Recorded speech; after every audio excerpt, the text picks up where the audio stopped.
State your name for the record, sir. Carlton Howard. And do you go by CJ to your friend? Yes, sir, I do. CJ, how old are you? I am 27 years old. And can you tell me a little bit about your upbringing? Absolutely. I was born in Mishawaka, Indiana. When I was younger, we moved around quite a bit. My family did. When I was about 2 or 3, my family moved to Noblesville.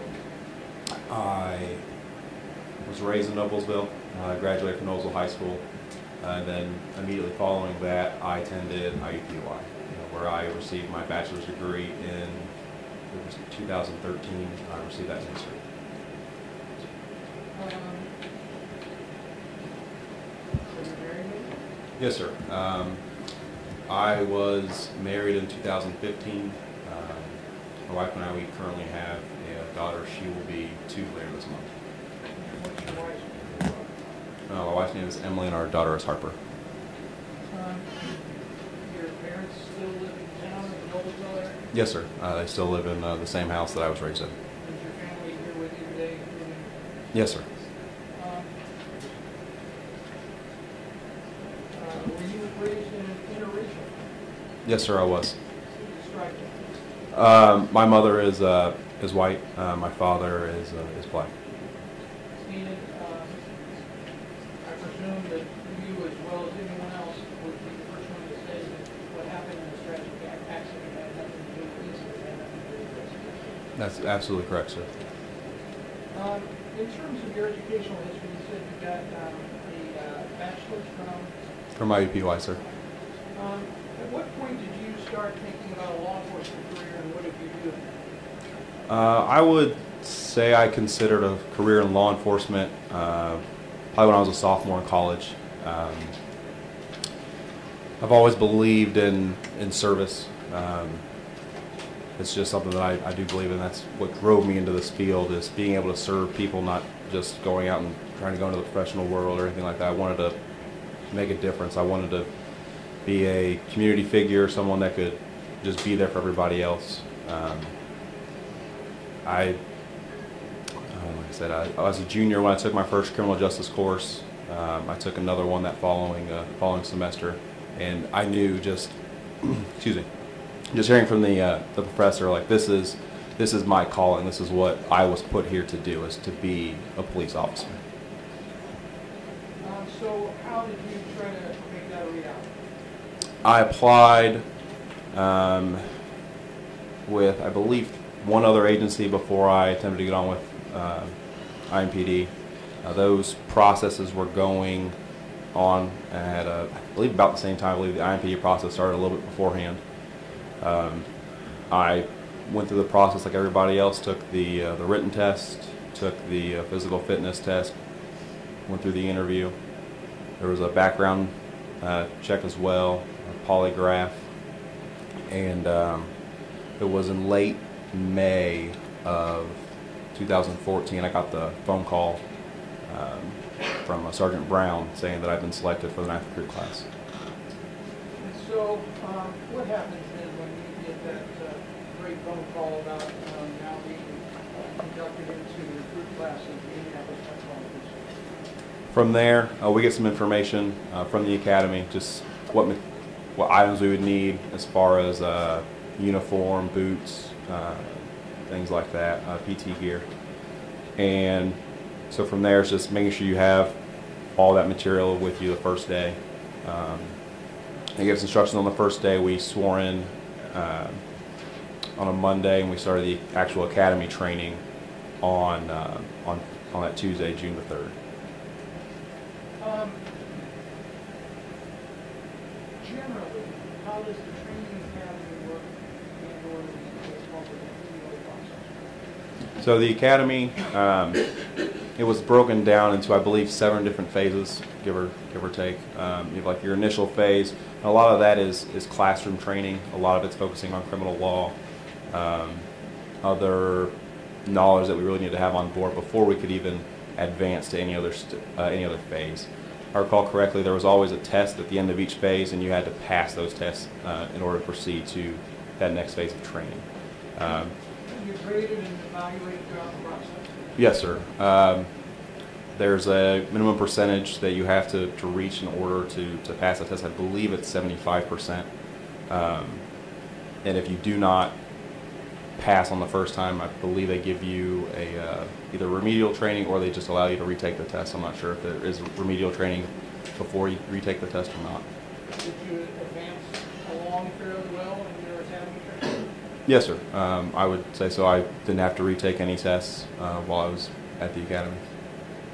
Then how long of a curriculum is that, and where does it go? It's about total from the academy. It's about 5.5 months long, roughly. Some of that, about a week of that, is emergency vehicle operations. There's 3 weeks of range training as well.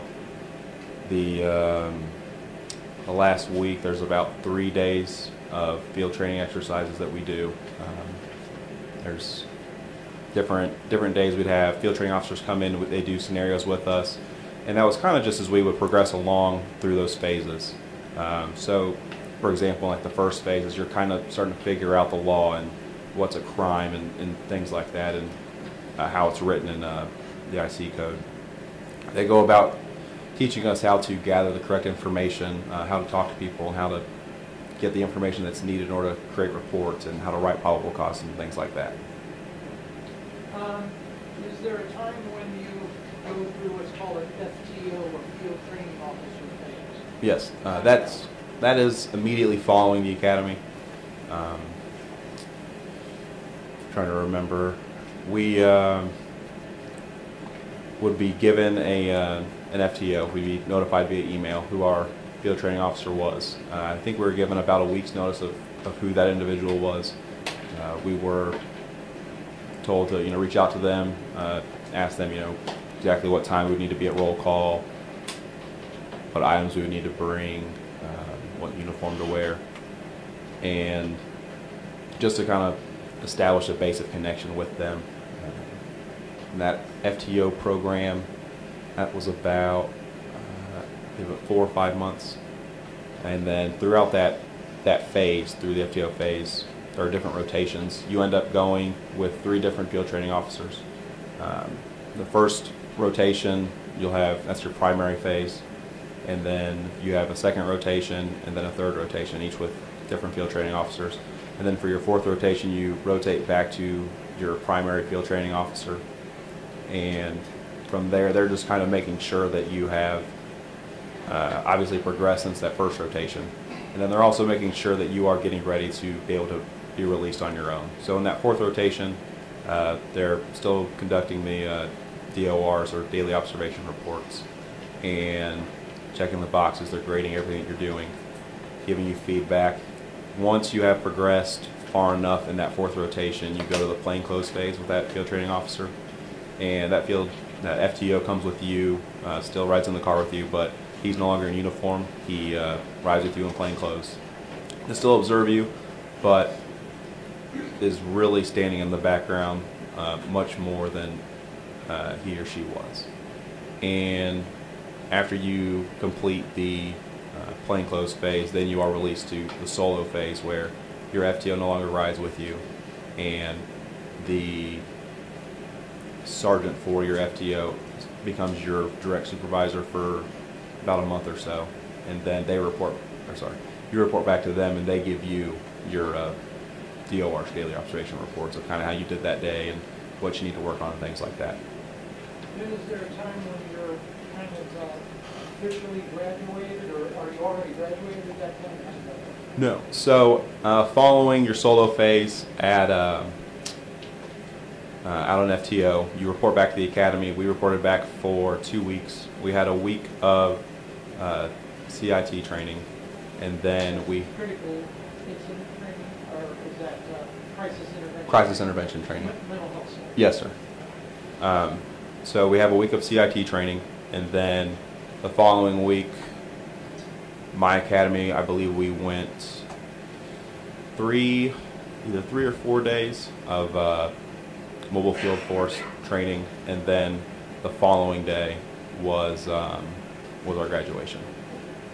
So after that extensive training that you go through, you're kind of turned loose as one of the several men and women on the Indiana Police Department that are patrol officers, right? Yes, sir. And at the time of this incident on June 29th of 2017, you had been at this business for about 3 years, is that right? Yes, sir. Now, in the academy and the FTO program, you learn about a number of concepts, right? Everything that you're supposed to learn as a police officer. Yes, sir. And does that include concepts such as, criminal law and traffic stops and all those kind of things? Yes, sir. Does it include use of force training? Yes, sir. Does it include both hand-to-hand combat and deadly force and all those aspects of use of force? Yes, sir. Does it include the biodynamics of use of force, like force science principles? Yes, sir. Does it include the legal right to use force under Grant versus Connor and your rules and regulations? Yes, sir. Are you instructed about your rules and regulations and what they require of you and those things? Yes, sir. Do you get specific instruction with classroom scenarios and even the electronic FATS simulator in terms of shooting and not shooting? Yes, sir. Shoot, don't shoot. Yes, sir. Extensively trained. Yes, sir. What about, or do you go out to the range and learn accuracy and the importance of backdrop and when you can take a shot and when you have to be restrained? Absolutely. Did you have any difficulty with those concepts or your ability to grasp or understand them? No, sir. Did you learn concepts in terms of cover, concealment, and tactical fees? Did you learn all that stuff? Yes, sir. Do you understand those concepts? Yes, sir, I do. What did you learn about all of this, if you were to wrap it up? Is there a one-size-fits-all, black and white way to do every tactic on the department? No, sir. Why not? Just as you said, no size fits all. Police work has sometimes been described as working in the gray area. If you try to fit a, what's the term, round peg into a square hole, it'll really never work. You have to be able to adapt. You have to be able to really think on your feet. Obviously, you do need to plan out and have a plan for everything as best that you can, but while also recognizing that there are things that are going to happen that are completely outside of your control, and you have to be able to adapt to those situations. You can't just stop and go away because if someone has called for the police to be there, that you're needed. That's not, you're not just here from, 9 to 5. We're out 24 hours a day, 7 days a week, and if you're not able to adapt to the situation, then you end up getting retrained on that until you're able to adapt to that. In addition to the tactical training, are you trained on that separate moment of the decision to shoot and what constitutes the quote reasonable threat or reasonable perception? Yes, sir. And what did you learn about that? As far as the reasonable belief. What it takes to have sufficient belief in your mind to be able to use deadly force? So it's just based on the facts and circumstances. The training revolves a lot around Graham versus Connor, and obviously dictates on the prior knowledge that you know of the individual that you are interacting with, whether that's someone that has a history of violence or a history of carrying a firearm, carrying a knife, using narcotics. Anything like that is really how we train, is making sure that you do have knowledge on who you're dealing with, recognizing danger cues, things like that. So threat perception, recognition of danger cues, I think you said Graham versus Connor, Yes, making a reasonable judgment on if you are in bodily peril, right? Yes, sir. And that's part of your training, even, we'll strike that. The instructors hand out handouts to you or provide PowerPoints, is that fair? Yes, sir. Most of our academy training involved PowerPoints. Okay. And for instance, as an example, a PowerPoint or a handout that deals with use of force and the proper use of force reminds recruits that they need to focus on Graham versus Connor, correct? Yes, sir. And what are you told about what Graham versus Connor teaches? Graham versus Connor teaches it's the reasonableness of force. It's the mindset of that officer on scene. It's what he knows at that time. Essentially, we've laid out here that you cannot use 20/20 hindsight. That it's objective, not subjective. Cannot consider other factors. And are you trained that it's the decision to shoot that is an important decision, not necessarily so much the tactics of how you got there? Absolutely. There is no concept of officer-induced peril or jeopardy, is there? Correct. Now, in terms of your ongoing training, did you also receive training with regard to action versus reaction? Yes, sir. Officer Daly, he conducted an exercise with one of my classmates. It was in front of the room at the academy. They were utilizing called red guns. They're essentially plastic replica firearms, and the scenario was Officer Daly was holding the red gun, if I recall correctly, holding it down at his side, and Do you need to stand up to demonstrate? I can, absolutely. So Officer Daly would be holding that firearm right here by his side. The other officer would be standing across from him. We have that red gun up in kind of a low ready position. Officer Daly would say, okay, when I raise this firearm, you say bang. Trying to duplicate the firing of that firearm. So every time, okay, sit back down. Every time that Officer Daly would raise that firearm, he would be able to shoot the other officer before that other officer could get a round off. And what was the lesson of that lesson? Action will beat reaction every single time. And what do you learn about what's called the OODA loop and why officers need to act on perception rather than wait for the confirmation of reality? Do you understand my question? Can you ask it one more time? Yeah. What do you learn about the importance of a perception of the officer, their reasonable belief, versus are you allowed to wait for the confirmation of reality to happen? So I think the way that you phrase this is how it was presented to us was that perceived imminent attack. And essentially if you wait until you are attacked, then you're in a lot of danger. It's extremely dangerous once you get behind the 8 ball on that. Extremely dangerous. If someone's turning at you with a gun and you wait, you may even be dead. Absolutely. Now,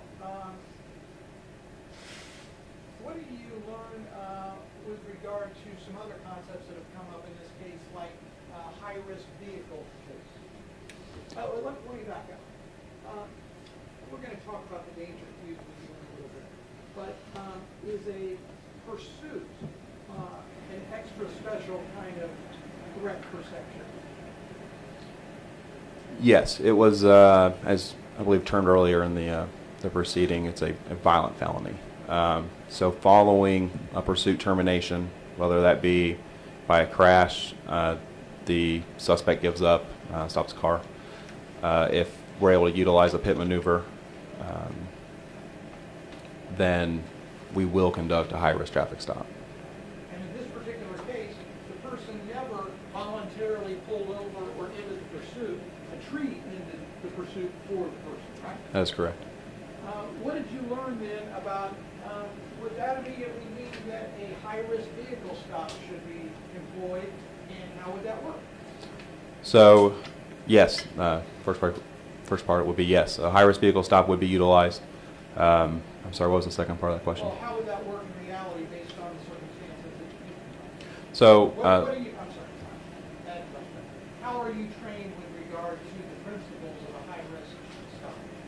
so in regards to a high-risk stop, first thing that you need to do once you're able to initiate that high-risk stop is gain compliance. The phrase we were taught in the academy is hands kill. You need to see people's hands. They can be holding weapons. They could be reaching for weapons. Once you're able to get that compliance, once you can see their hands and their hands come up into the air, then you can move on to getting people out of the car methodically. At that point in time, you're able to really slow things down. But if you never have compliance, I mean, that danger level is still extremely high. And getting compliance, does that trump the other concepts like ordering them out of the car or retreating and gaining cover and concealment and stuff like that? Gaining compliance so you can see their hands, is that job one? Absolutely. Now, if you would have been able to proceed with a high-risk stop, would you get to the point where it would be making sure only one officer saw it? Yes. I can go through the steps. So, once a pursuit has terminated, whether, like I said, be by crash, pit, the individual gives up. So, officers will park their vehicles as tactically as possible, depending on the circumstances involving the high-risk traffic stop will kind of dictate as to how you can actually perform that tactical V. For example, if you're able to coordinate, just a hypothetical, if I run a plate and it's a stolen car or it comes back to a vehicle that's related in a robbery, at that point in time, you're not going to initiate your lights. You're going to get on the radio, get back up to you first. Once you get back up with you, then you will activate your lights. But not until you get to an area that is acceptable to perform that high-risk stop, whether that be, not on a turn, not a highly populated area. So if you're able to dictate where the stop actually occurs, it's extremely helpful because you're able to really formulate that plan as far as at least getting to that first step. If it ends in a crash, it's a very fluid situation. You are trying to stop your car as quickly as you can. Excuse me, as quickly as you can, and just trying to make sure you can see, excuse me, see everybody's hands.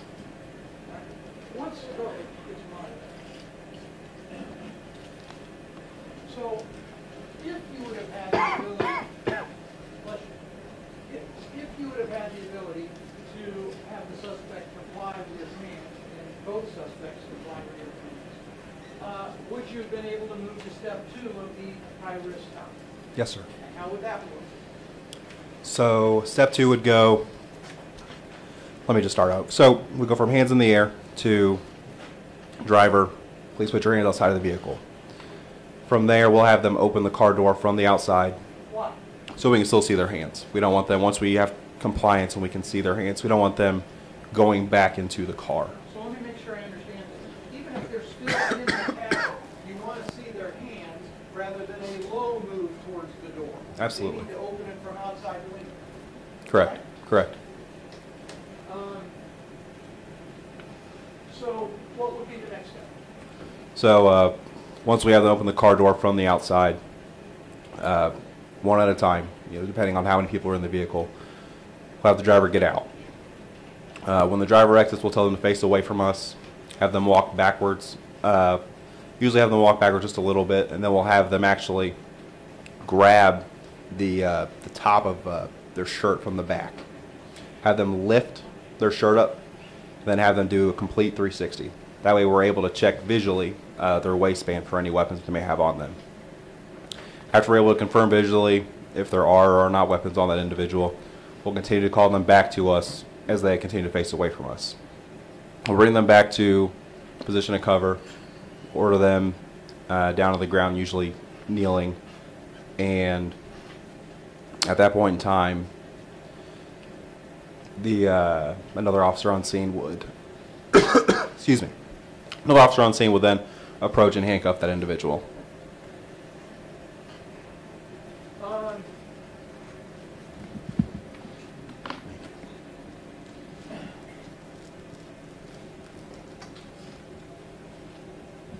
you said we'll usually have them do this, we'll usually have that. You're referring to officers getting this done, right? Yes, sir. But there was this question about one voice. If things have calmed down and you have a compliant suspect, are you trying to have one officer give command so there's not contradiction? Yes, so once we're able to slow things down, once we have compliance and we're able to, like I said, slow things down, then we'll have one officer take over commands. But, I mean, depending on the situation, you could have multiple officers giving commands because based on an officer's vantage point, another officer could see something that I don't see. And at that point in time, depending on what the individual is doing, it's more necessary for that officer to start giving commands as well. I want to talk about that. If you're back at step one and still trying to achieve compliance, are you trained that it's okay for both officers from their vantage point to be yelling the commands? Yes, if you're not getting compliance, that's step one. We need to make sure that we are getting compliance. So the one voice concept occurs in step two on down when you're going through the dance steps of getting out of the car, right? Yes. Now, in terms of, you talked about vantage point. Does having officers in different areas help vantage point? And are you talking with regard to communication on that? Yeah, so having officers in different areas helps with vantage points and also helps with dividing the attention of the individuals in the car. What was the second part of that question? I'm sorry. No, the communication with the officers. So the communicating between the officers, it's just being clear and concise in what you're communicating with the other officer. So if someone is in that vehicle and they're doing something that the other officer may not see, first thing is you need to address, for example, if someone's reaching, you're going to yell at that individual, get your hands up. And then I'm going to communicate to my fellow officer, hey, he's reaching, he's digging, he's looking for something. And then I'll immediately go back to giving those verbal commands. That way, my fellow officer knows what I see. He knows why I'm giving commands. So, you know how to do high-risk stops, right? Yes, sir. Were you at step one on high-risk stop in this case? Yes, sir, I was. Did the actions of Mr. Bailey allow you or not allow you to proceed to step two? They did not allow me to proceed to the next step.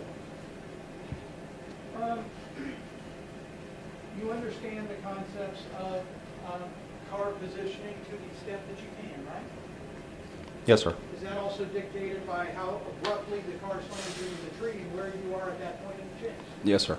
Are you trained that if you don't have a perfect lead or a perfect distance, are you supposed to say, time out, I got to reposition, we got to get these cars kind of where we did the driver's ed? No, sir. We're taught to work with what we have.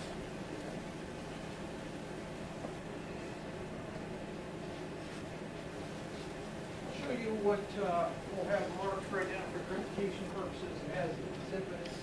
Oh.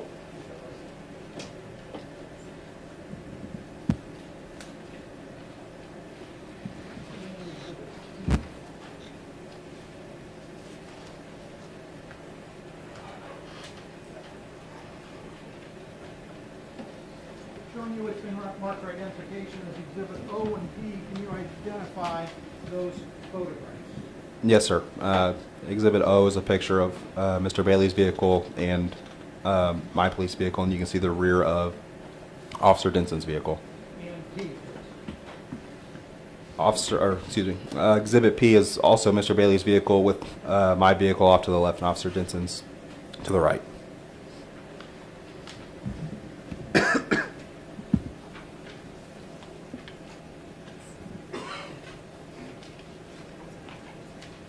Just make sure you didn't. This time we move for the admission of O and P.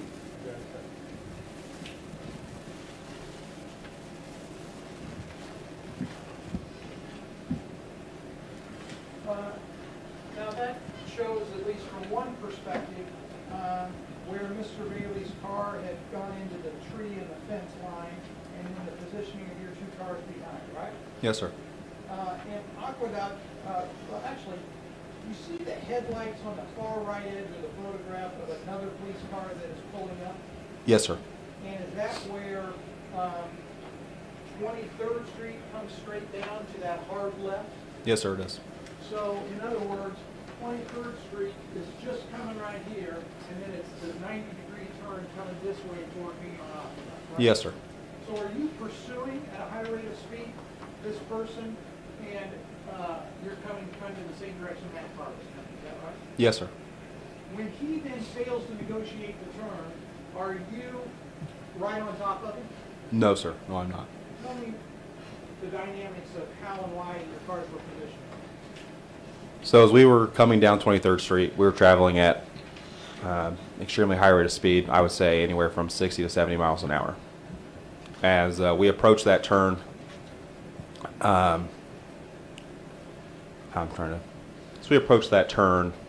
we were probably about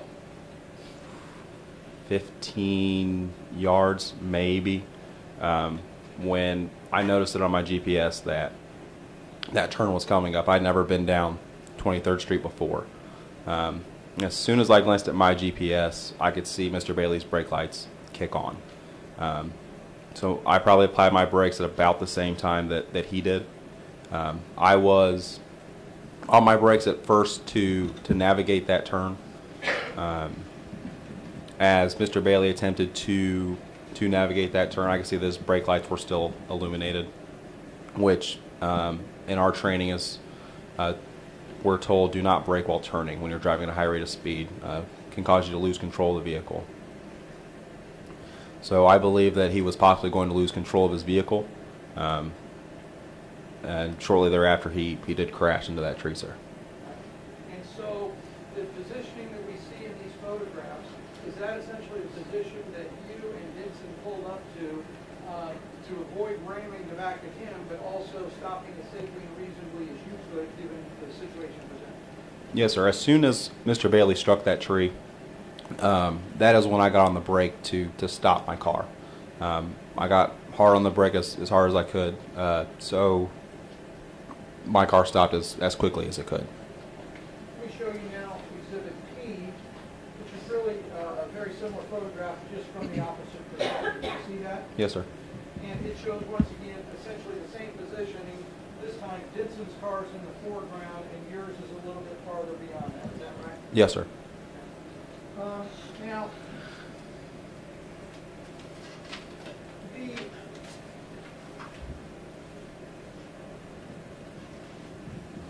street that we saw that one car coming down, being 23rd Street, it intersects with, is it Milburn at the end of that block?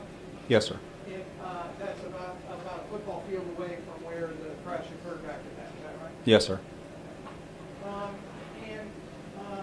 Do you believe that you, from a tactical perspective, in terms of positioning yourself and where you set up and had to deal with what was happening to you, the upstairs that was presented to you, improvised the best you could under the circumstances? Absolutely. So, I want to back up now and talk about, Mr. Chairman, let me give you these before they get mixed up.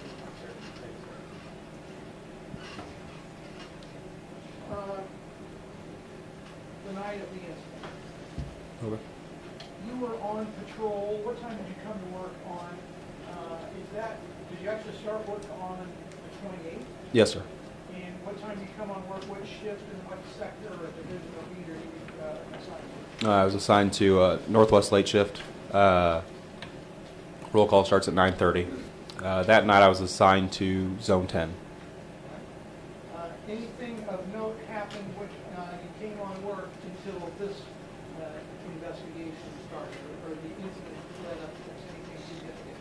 Were you in any other foot pursuits, chases, uses of force, anything? No, sir. Fairly normal night. Yes, sir. Did there come a time in the early morning hours of the 29th where you were on 16th Street and something caught your attention? Yes, sir. Describe it. I was on 16th Street. I was driving westbound on 16th to assist Officer Slidham. He had, I believe it was like some type of investigation. He had marked out on the radio. So I was just going down to back him up. As I was driving down 16th Street, as I passed the Phillips 66 gas station, I could see a excuse me, white Cadillac at one of the gas pumps. That had all four doors open. I just thought that was odd. It's just not something that I have ever seen out on district before. It's not normal behavior, but nothing criminal. So I just kind of made a mental note of it and continued on to assist Officer Slidham. All right. What happened next? Believe it would have been about 15 or 20 minutes later. I was heading back east on 16th Street back to my zone, and that same white Cadillac was at the exit to go on to 16th Street. What did you observe? I was about a block away when I saw Mr. Bailey get to that exit. I could see that he hesitated to pull out in front of me. There's plenty of distance for him to do so.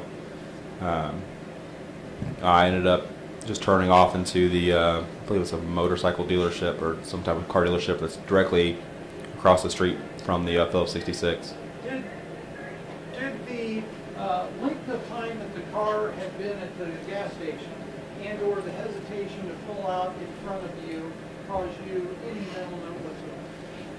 Yes, it was just not a normal time for a car to be at the gas station, and then in conjunction with hesitating to pull out onto 16th Street. I know that Southwest District, they do have issues with that gas station. Meaning what, narcotics traffic? Narcotics trafficking, robberies, things like that. Right. So you drive on by because the person doesn't pull out in front of you. Correct. What happens after? So I just circled the lot. I said it was just odd. So I just go ahead and just run the plate, make sure the car matches the license plate. That's right there by Long's Donuts, isn't it? Yes, sir. You didn't go and get a donut? I did not. They were closed. All right. So what happened after that? So after that, we got to, I believe it was 16th and Lafayette. The stoplight was red, and there was a car in between Mr. Bailey's car and my car, so I wasn't able to run the plate yet. The light turns green, and we proceed through the intersection. The car that was in between us ended up changing lanes, so I was directly behind Mr. Bailey's car. Right after, there's a bridge on 16th Street in between Lafayette and Riverside. So essentially, as we were coming across that bridge, is when that vehicle changed lanes. So at that point in time, I'm able to run the license plate. I get the plate returned back. It comes back to a Cadillac. It came back to, I believe, Mr. Bailey. If I recall correctly, the color of the vehicle, though, for the license plate, said it was green. So what did that mean to you that the plate didn't match the color of the vehicle? Was that a potential note in your mind? It's a potential stopping charge, but sometimes there are errors as far as vehicle colors go. And since it was still a Cadillac and it was still in the B&B return that we get on our computers, it'll say, you know, make, model, year, color, registered owner. As far as I knew. So would you say it goes in the curious category but not alarming? Correct. Okay. So then what happened? So from there, I take his OLN, Mr. Bailey's OLN, and I have to run that separately. OLN for the record stands for? His driver's license number. Okay. Operator's license number? Yes. And about the time that I am running his OLN, he simultaneously changes lanes to go into the left turn lane to head north on Riverside Drive. As he's probably halfway into that lane, he utilizes his turn signal. Is that a traffic violation? It is. From there, I just let him continue on north as I'm waiting to get the return back for his driving status. You didn't pull him over initially just for doing the driving violation? That's correct. All right. You're still trying to run some computer information check? That's correct. What happened? I get to Coon Stadium out there, 16th and Harding, and it's where Officer Dinnsen was sitting that night. He run radar right there on 16th Street. That's when I get the B&B return saying that Mr. Bailey's license was suspended. What's that mean? It was suspended infraction, so that is another stopping charge. Well, we call it suspended infraction. The point is, he's not legal to drive, right? That's correct. Okay. So then what happens? At that point in time, I notified Officer Dinnsen, hey, I'm pulling around. I'm going to go make a traffic stop. Now, let's talk about that. You said at that point you got a hold with Officer Dinnsen. Yes. How did you do that? I used a in-car TAC radio.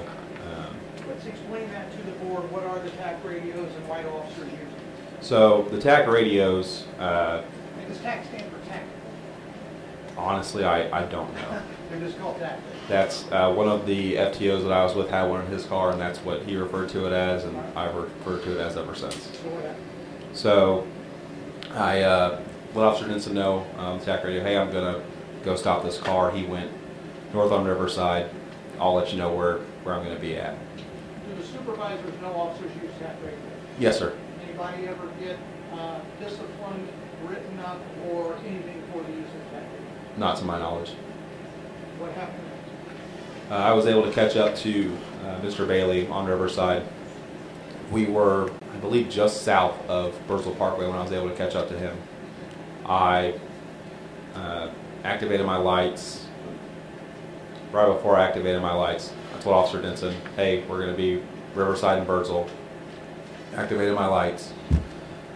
Mr. Bailey continued on to Birdsville Parkway after I activated my lights, and then he ended up pulling over. It was a bit of a slow roll, but nothing major. I've had people slow roll for entire blocks before. So what he did was not extremely alarming, but did give me pause in connection with everything else that I had known up to that point. All right. Can you stop you there just for a minute to catch up on a few exhibits? This cue.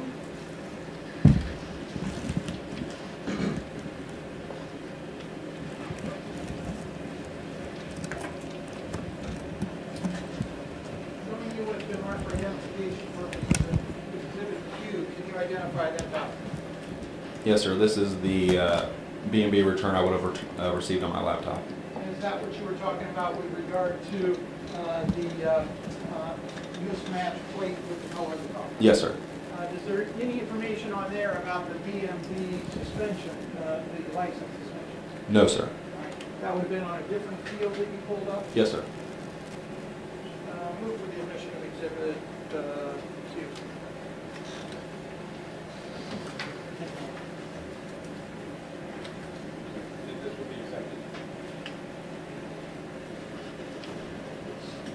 And just very briefly for the board, that's the BMV history that you pull up, and is this where you said it comes back with vehicle color being green, which didn't match up with the plate, is that right? That's correct, sir. So,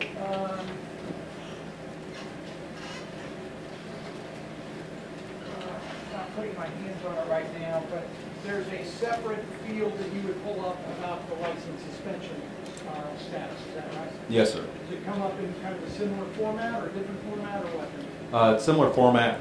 It looks, as far as the font and everything, it's the exact same as the license plate return.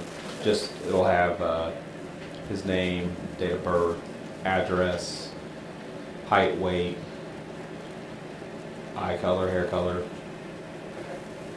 Now,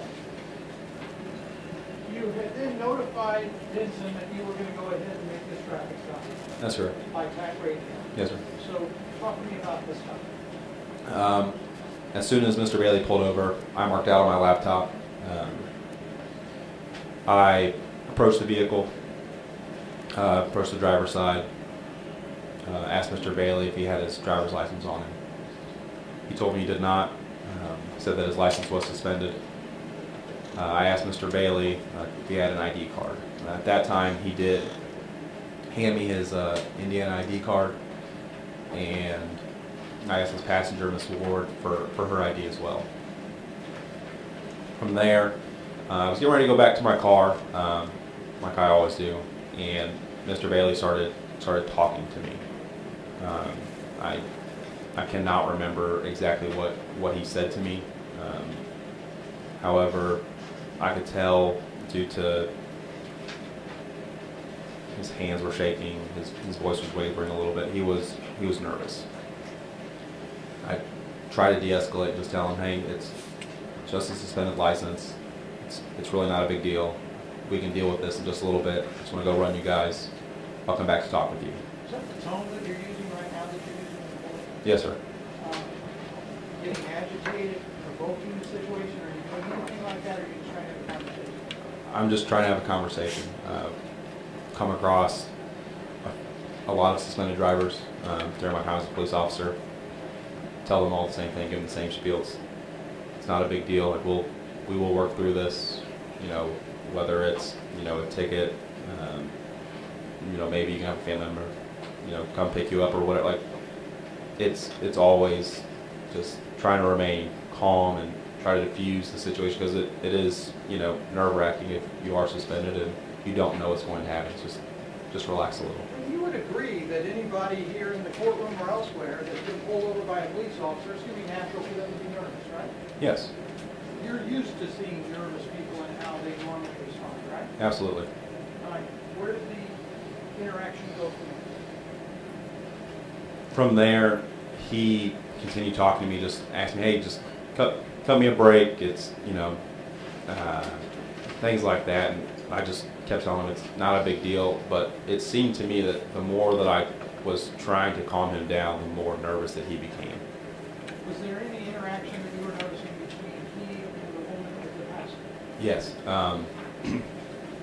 As he continued to talk to me, and it was very, very clear he was nervous. His passenger, Miss Ward, looked at him and said, "Bro, calm down." That was her exact words. You heard that? Yes, sir.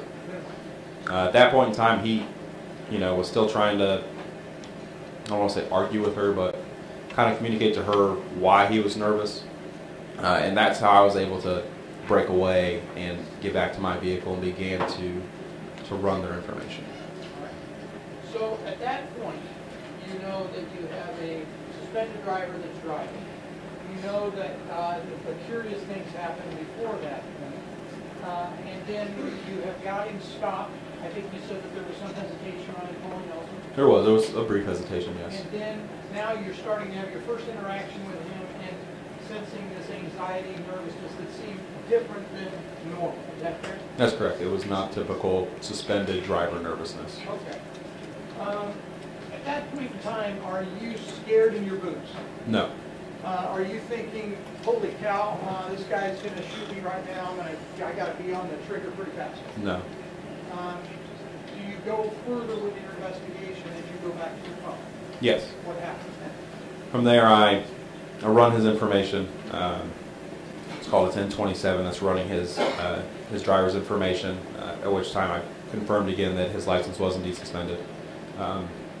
when we run those in our computers, we run them as a 1027. It also comes back as a 1029, which is a warrant check. The first thing that pops up with that is a warrant hit, but the computer gives you an alert. It rings essentially, and I got multiple warrant hits on Mr. Bailey's name. What's that tell you right off the bat? Depending on if the name is common, it could be what's referred to as a sound-alike warrant hit. So I have to go through them to make sure that the person on the warrant is not who I currently have. So when you say go through them, you got a field like a computer screen, and you're clicking on different fields to try to drill down on what's going on. Yes, it's kind of going through the pages of the return. But at least there's something that's going on from a caution standpoint to say this might be an issue. Correct. Okay. So then what happened? I was not able to determine if he was indeed the individual listed in any of those warrant returns. So at that time, I opened up our report management system called Interact. In Interact, What was the name of the first system? Z-Client. Okay, now we're moving over to Interact, which is a different internet platform. Yes, sir. It's a cloud-based program. Still accessible through your same laptop. Yes, sir. Right, then what? I get into Interact. I look up Mr. Bailey. If the individual that we have stopped has a local warrant hit, that information will be in Interact.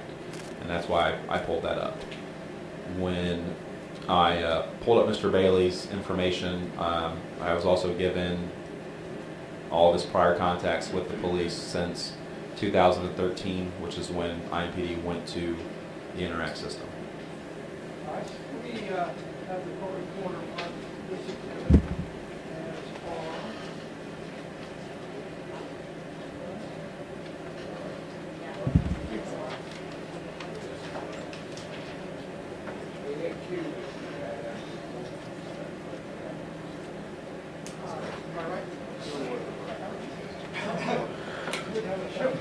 Showing you what's been marked for identification purposes through the record as Exhibit R. Can you identify that document?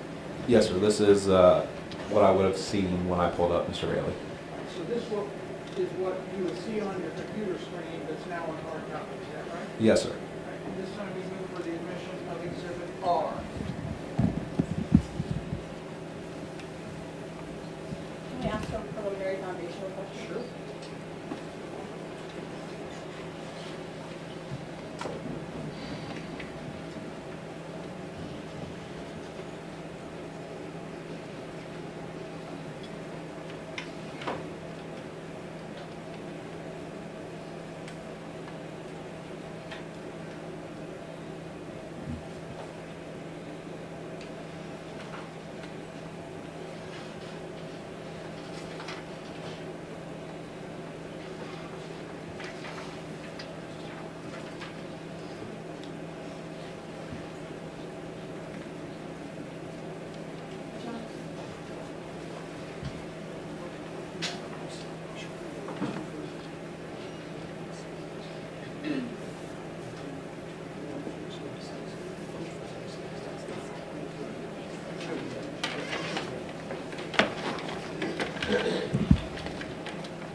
So is there an objection to R?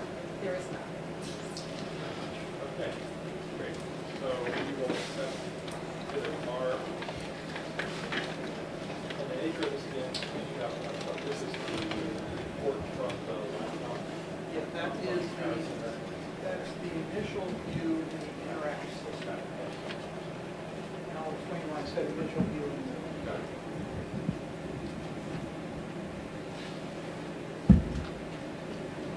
Now I'm going to show you what's been marked for identification purposes as Exhibit S.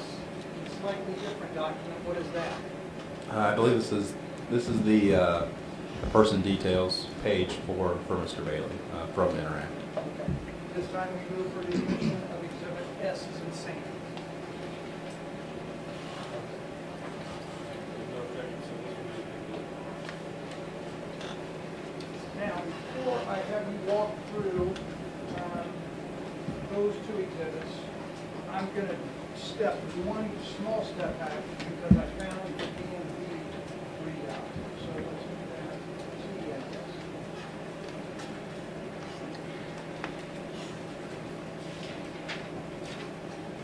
Can you identify this document?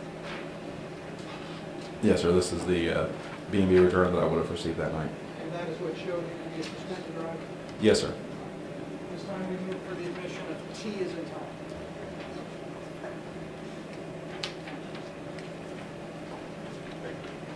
this will be accepted as well.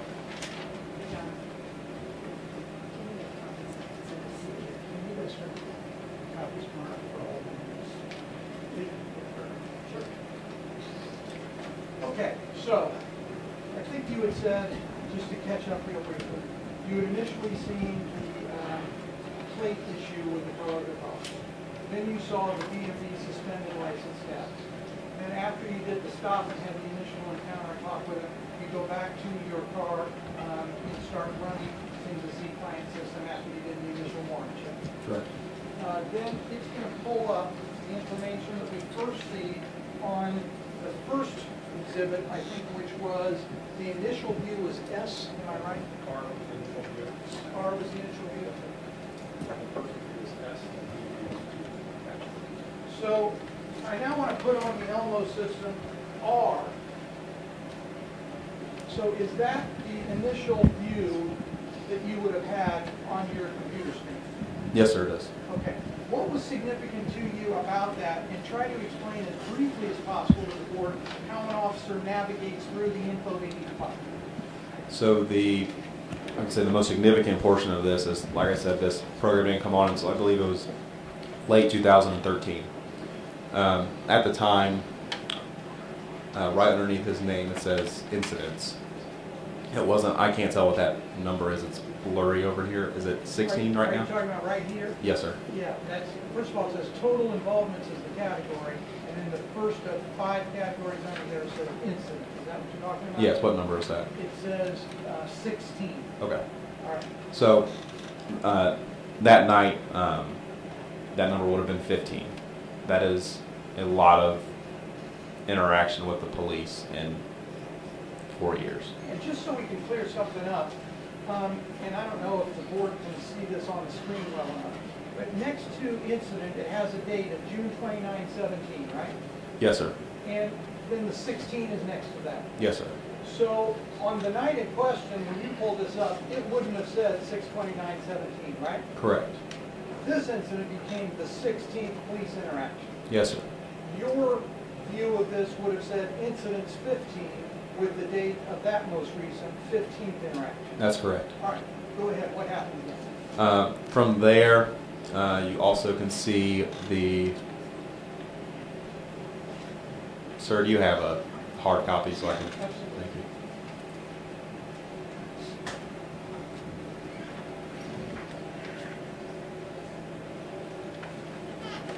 From there, the next number that stuck out to me was the field arrest number.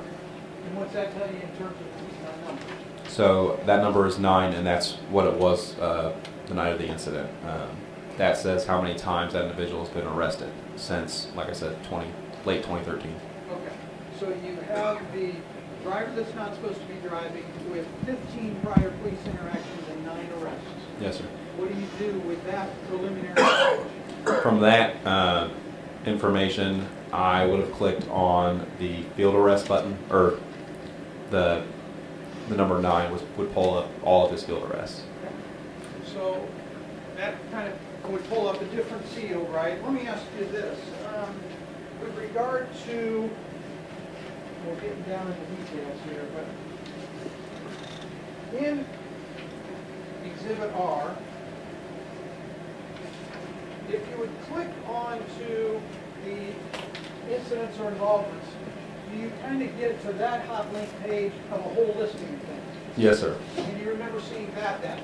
Yes, sir. And what was significant to you of seeing that before you even clicked those details? It would have been, the most significant would be the 2 robberies which occurred on the same day, which I believe, it's blurry, but I think it's going to be 12/24/16. Okay. I'll bring this over to you just to see if there's anything else that you found significant about that. If there is, Thank you. I want you to see.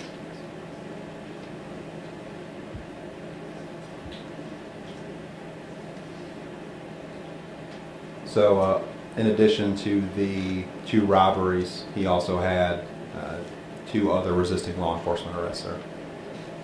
So then the way the system works is you find those, they're in blue hot links, and then you click on them to drill down further for more information, right? Yes, sir.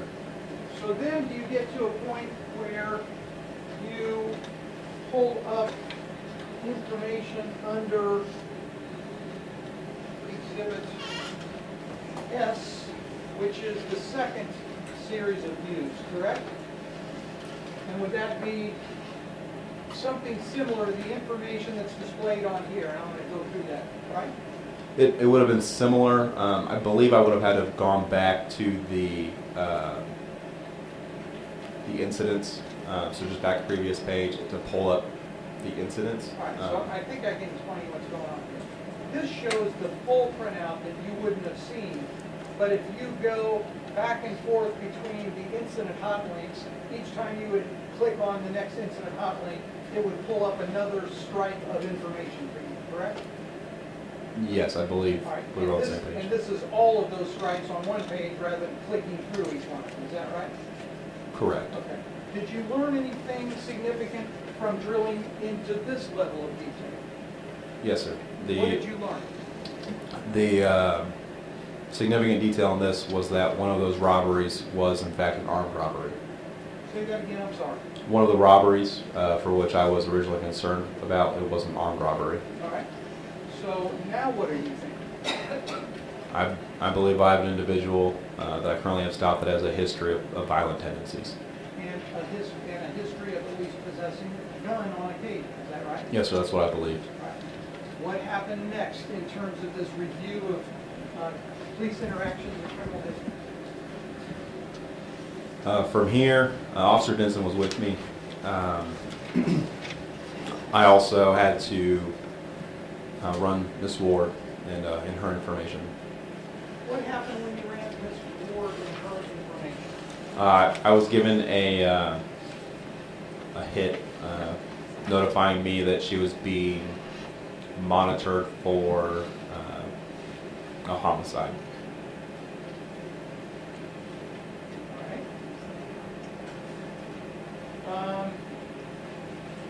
Let me have the court reporter mark this information. I think we are at you, perhaps.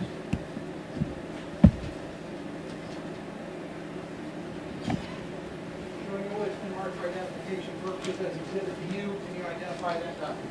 Yes, this is the IMPD alert that I would have received that Miss Ward was being monitored for a homicide. All right. Exhibit U.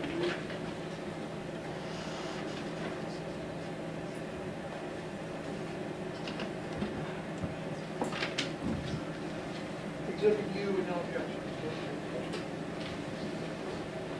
So, what was significant about this information now that you were learning about the passenger in the car? From here, I actually looked up the IMPD case number in the Interact system.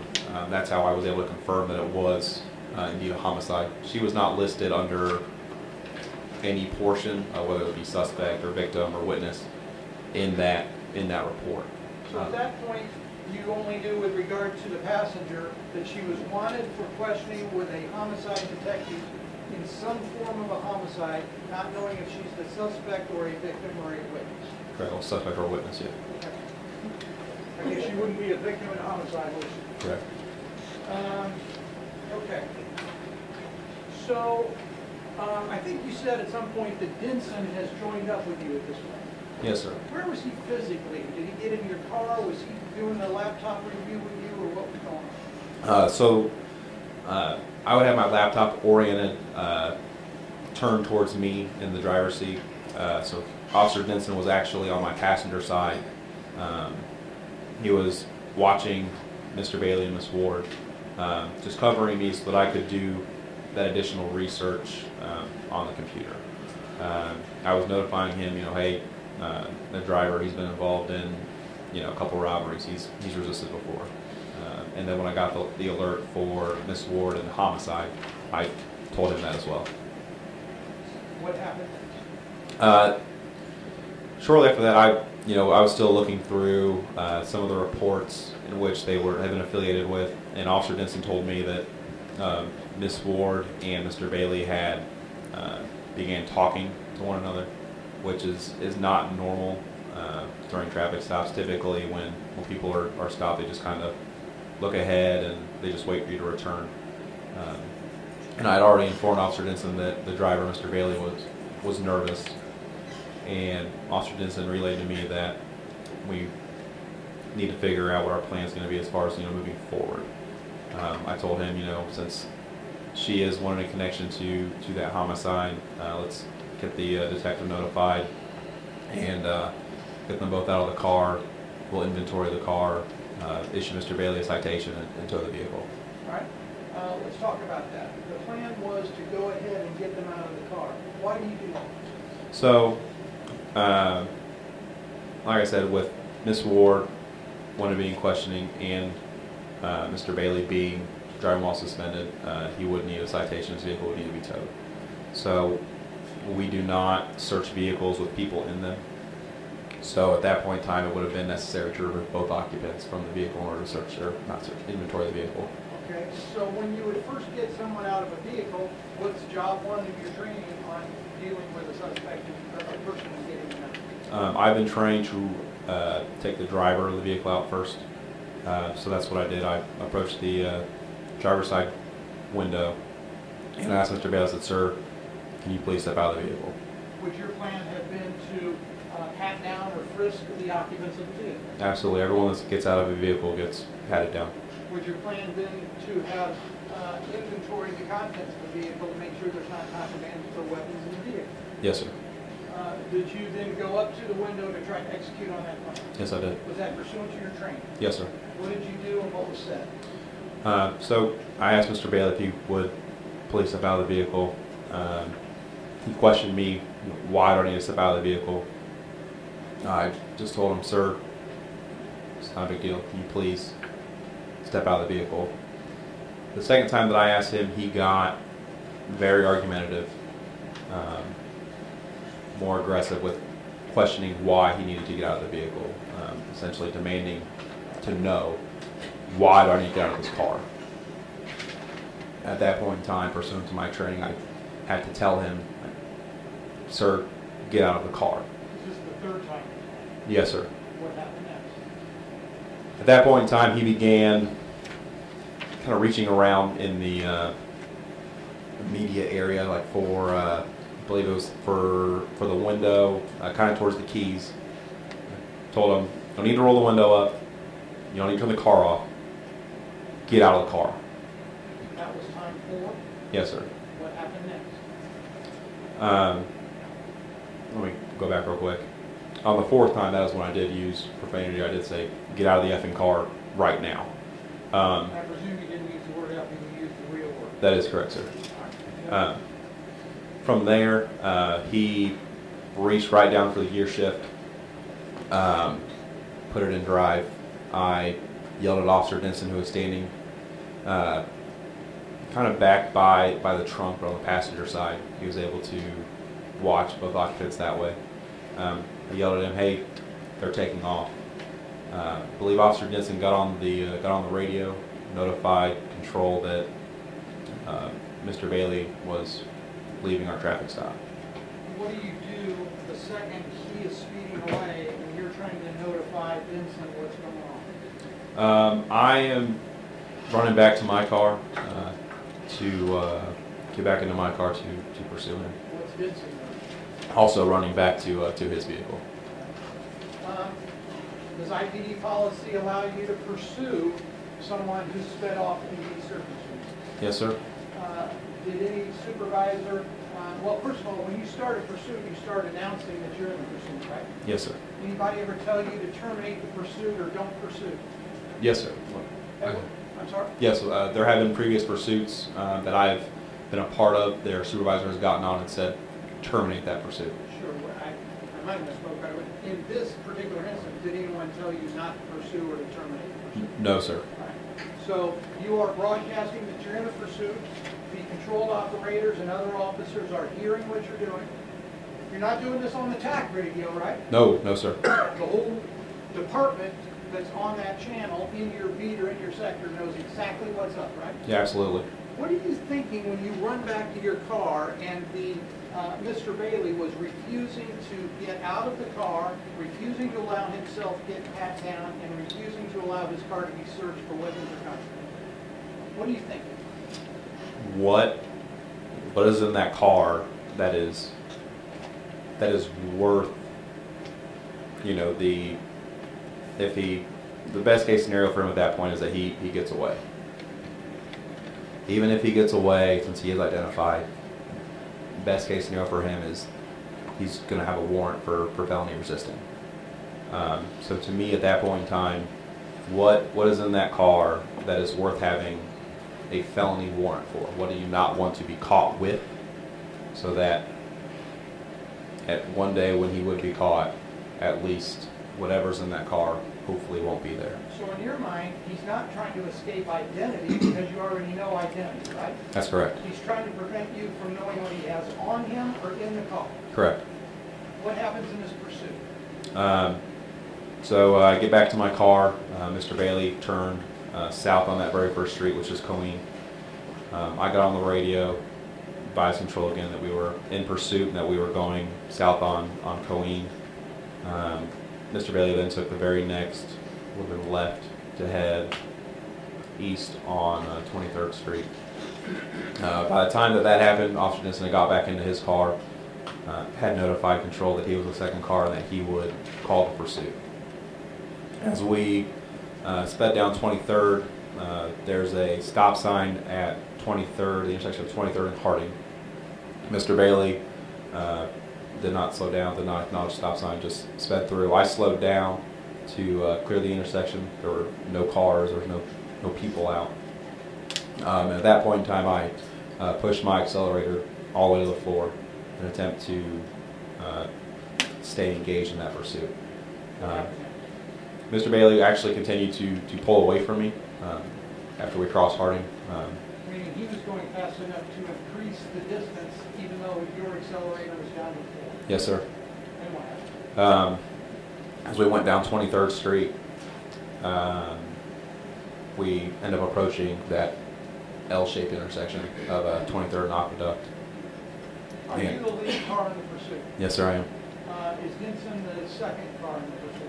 Yes, sir, he is. Do you have any idea on where other cars might be trying to catch up to you guys? That night, like many nights, we only work with 3 officers per zone. I know that we've gone to beats now, but at that point in time, we're still working zones. And I'm not totally sure where our 3rd zone partner was that night. I don't believe he was anywhere near us. So I knew that, at least for the time being, it was going to be just the 2 of us. Okay. So you're the lead vehicle in the pursuit. Bailey is going down 23rd. He starts to navigate the hard left turn on Aqueduct, and what do you see? So as he is attempting to navigate that turn, as I said earlier, to get about 15 or so yards, maybe 20. From that turn, when I do see that it is actually a turn. So I had to begin applying my brakes to navigate that turn. As soon as his car crashes into that tree, I get on the brake as hard as I can for my vehicle to stop. As my vehicle is coming to a stop, pursuant to our training, I angle my car to the left, which I believe I inadvertently closed the distance there, trying to make that tactical V, which is why I believe, looking back at it, which is why my car was closer than what I would have liked. But I was trying to do how I was trained and create that tactical V. As soon as my car comes to a stop, I open up my door, get out of my car, I stand right there and I'll call the door jam. So it's Go ahead. essentially my shoulder, drew my firearm. I want you to stop there. You recall in previous witnesses, we talked about the danger cube, right? Yes, sir. And I think you have gone through each of the steps that were maybe curious but not alarming, and then you went through these other ones that we have in the yellow area, is that right? Yes, sir. Is it fair from your mindset that you had gone from curious to not alarming to more concerned each step of the way, and now we have gotten through a felonious flight by him in that high-speed chase, right? Yes, sir. And at that point, you still understand that you're in control, but we got some real concern on it, right? Absolutely. Right. Mr. Chairman, maybe it's just because I need a sip of water, we're taking one strong, can we take 5? Because I want to keep going. I don't want to break for the day, but we can stick on the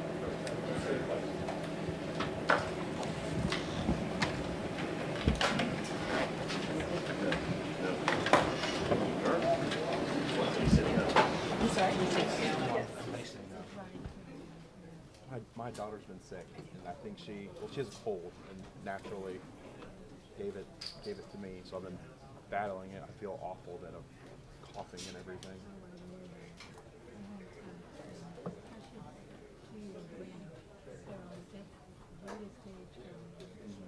It's very interesting just to look back and see. Just the growth.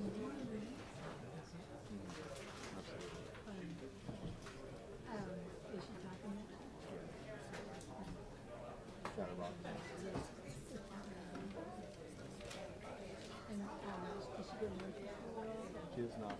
My wife actually, she stayed home for the first year. We were able to do it. And then my wife actually started nursing school in August of last year. Wow. Yeah. So she's been working through that. And,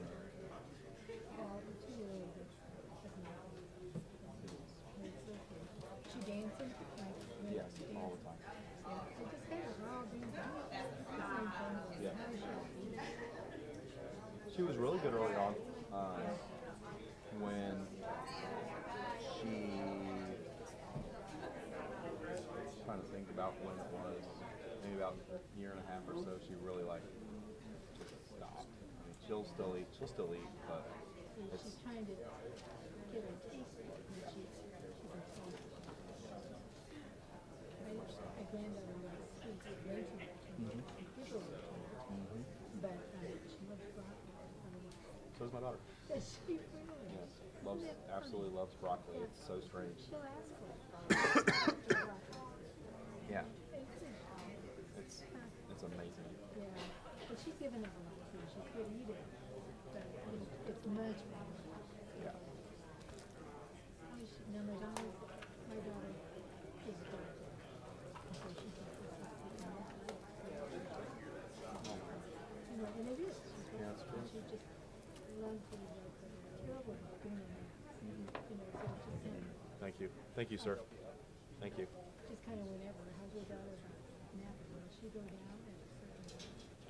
So it just depends.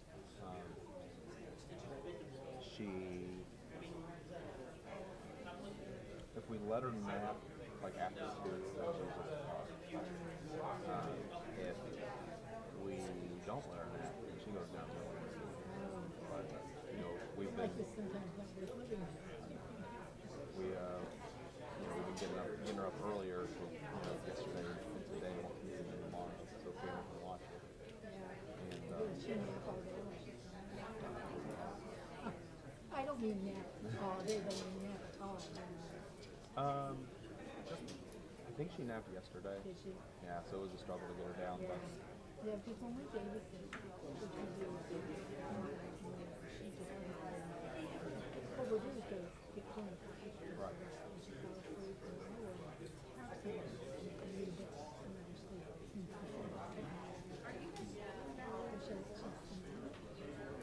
I'm okay. Thank you. Thank you. Thank you again, sir. Did she do that because she was sleeping?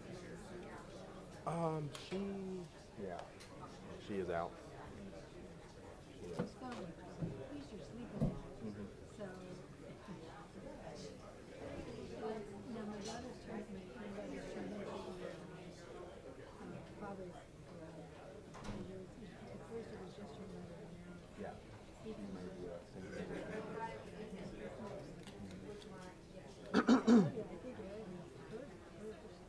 Yeah. I think she plays them against each other too. I think they learn how to do that. Yes. Yes, it is.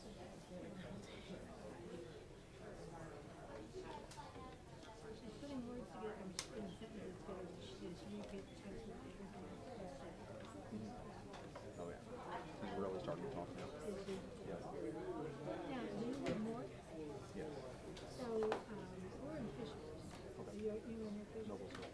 Oh, okay, you are. So you know there's that one area of property, right? There's a wonderful little park right there, so right across the street. And before their age, just got, Oh, in Noblesville? Yes. you know, about Yes, yes, yes. I haven't been to that one. Fishers has the same thing, so we take it to Fishers. But, that's why I'm babysit. Anything, she wants to go to soccer. But, one at Noblesville is great, because then you can just walk through the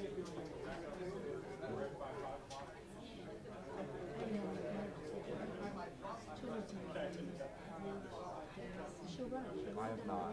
I have not. I believe my wife has taken her once or twice. Well, not really. I think she'd really enjoy it. Oh, yeah. Yeah, still, I thought I did. But they, all five,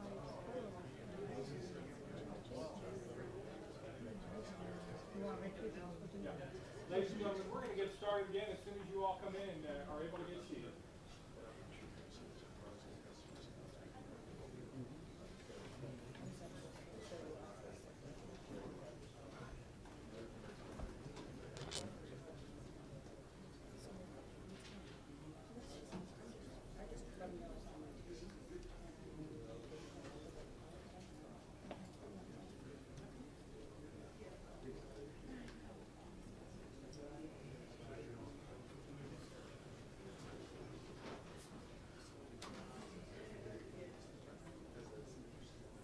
Okay.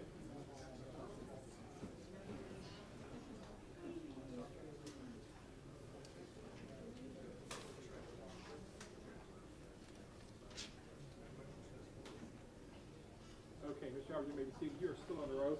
Yes, sir. Mr. Kautzman, you may proceed.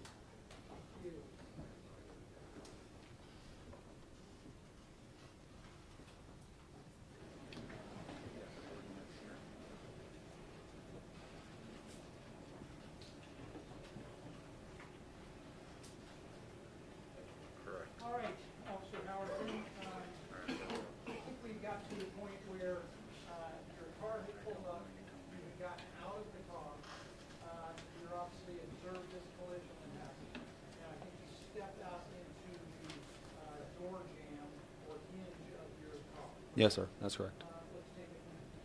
So at that point in time, as I previously said, I had drawn my firearm and was in the hinge of the door jam. I began giving verbal commands. I was yelling, "Get your hands up," to both Mr. Bailey and Ms. Ward. How sure of you are you of what you were yelling? It was absolutely "Get your hands up." Sure it wasn't get out of the car? I'm absolutely positive. How are you so sure? So, as we kind of had talked about earlier, as pertains to the high-risk vehicle stops, we don't get to get out of the car, that command, until after we see hands, and we have them stick their hands out of the window, and we have them open the door from the outside. We don't think about getting people out of cars until we can see their hands. And if we don't see their hands and they just aren't complying and there's no movement, then we treat them as a barricaded subject, and we still do not get them out of the car. We wait on the supervisor to get there, who can make further determinations, whether that's getting SWAT out, or maybe possibly ERG to utilize other less lethal techniques. But there are certain parts of it, officer training that just is burned into their psyche, right? yes, sir. One of the ones we're going to talk about is the concept of get off the edge, right? Yes, sir. You hear that sometimes in the middle of the night in your sleep, right? Sometimes. What about the concept of hands kill? Yes, sir. Is that something you're trained on? Yes, sir, it was. Is that why you absolutely know instinctively you shouted, show us your hands or get your hands up? What was the language? You recall precisely? It would have been, it very well could have been show me your hands, could have been the very first command that I gave when I got out of the car. And at that time, Mr. Bailey was looking forward. I'm not sure what exactly he was doing, but as soon as he went from looking forward to digging into the center console, it then went to get your hands up. I know you're having a little bit of a cough spell here. I apologize. Can you give the board some kind of sense of how firm and what tone and what volume you're using? I'll back away from the mic. Get your hands up! Get your hands up now! Would have been very similar to that, sir. Did you just yell it 2 times, Tony? No, sir, I did not. Describe what's happening. So as Mr. Bailey is hunched over and he is digging into what I've come to find out it was the center console. Based on my vantage point from what I could see, it appeared to me that he was digging in between the driver's seat and the center console. I want to stop you real quick before we go into that area. When you were talking about the loudness of your voice. Were your sirens on? No, sir. How does that work? As soon as Mr. Bailey crashed, I turned my siren off. What about Dinnsen's siren? His siren was also off. All right. So did you have any concern that the occupants would not hear you? No, sir.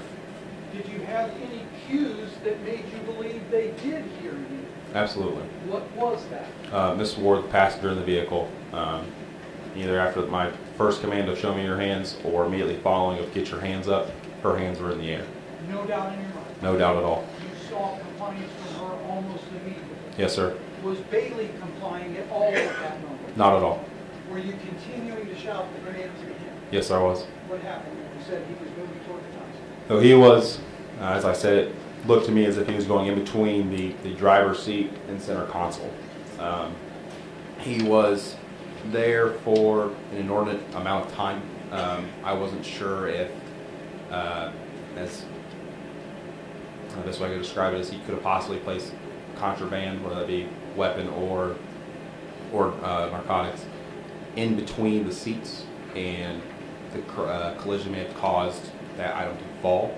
And so I'm seeing him hunched over, and all I can see is, I'll turn around.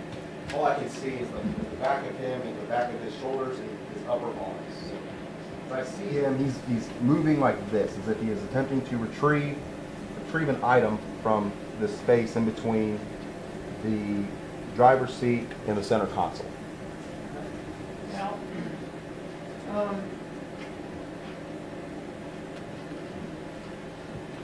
your vantage point at this point is what, in terms of angle or distance or feet? I am looking at Mr. Bailey through the driver's side rear window, if that makes sense. And you are at that A-pillar door hinge jam of your car? Yes, sir, right at the A-pillar. Do you have a sense of where Howard is at that moment? Strike that, where Dinnsen is at that moment? I believe around that time, Officer Dinnsen had moved from his vehicle to in between our police vehicles.